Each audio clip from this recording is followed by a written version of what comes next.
2026 सूर्याकडून यशाची परवानगी. 2026 हा फक्त एक वर्षाचा आकडा नाही. अंकशास्त्र सांगतं 2026 म्हणजे 2+2+6 म्हणजे 10, नंबर येतो 1 आणि 1 म्हणजे सूर्य. म्हणजे हे वर्ष नशिबावर जगण्याचं नाही, स्वतःच्या ताकदीवर उभं राहण्याचं आहे. सूर्य कोणाला विचारत नाही मी उगवू का, तो उगवतो. म्हणजेच पहिला गुण डिसिप्लिन. जो स्वतःला वेळेला बांधतो त्याला कोणीच थांबवू शकत नाही. आज यशस्वी CEO, खेळाडू, उद्योजक इन्स्पिरेशनपेक्षा रुटीनवर जगतात. सूर्य रोज येतो. आज नाही सूर्य दिसला, उद्या नाही सूर्य उगवणार असं होत नाही. म्हणजेच गुण नंबर 2 कन्सिस्टन्सी. आज यश मिळवणारे लोक रोज दिसतात म्हणून यशस्वी आहेत.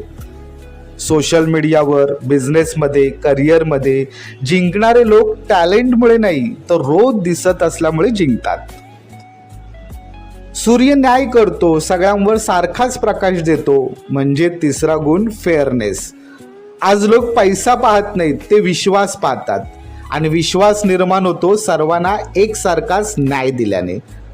आज ट्रस्ट जिथे आहे तिथेच ब्रँड उभा राहतो आणि तिथेच रिलेशनशिप टिकतात.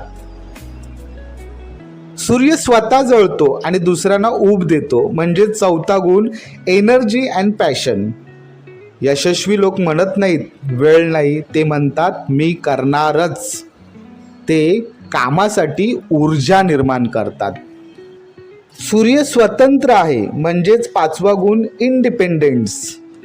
आज जो स्वतः निर्णय घेतो तोच उद्या नेता बनतो. आजचे यशस्वी लोक अप्रुव्हलची वाट पाहत बसत नाहीत, ते स्वतःचा निर्णय स्वतः घेतात. सूर्य हळूहळू उगवतो पण नक्की उगवतो. म्हणजे सहावा गुण पेशन्स. घाई केली तर अपयश, संयम ठेवला तर यश. इन्स्टंट सक्सेस शोधणारे थांबतात, संयम ठेवणारे इतिहास घडवतात. यश मिळवण्यासाठी रोज पेशन्स ठेवून काम करणं फार महत्वाचं आहे. सूर्य टिकून आहे शेकडो वर्ष. म्हणजे सातवा गुण सस्टेनेबिलिटी. आज कमावणं इम्पॉर्टंट नाही, उद्यासाठी टिकणं महत्वाचं आहे. आजचा काळ म्हणतो फक्त कमावू नका, टिकणारं काहीतरी उभं करा. आणि शेवटचा पण सगळ्यात मोठा गुण सूर्य देतो, हिशोब ठेवत नाहीत. म्हणजे गुण गिव्हिंग नेचर. जो देतो तोच लोकांच्या मनावर राज्य करतो. जे देतात तेच प्रभाव निर्माण करतात, तेच नेते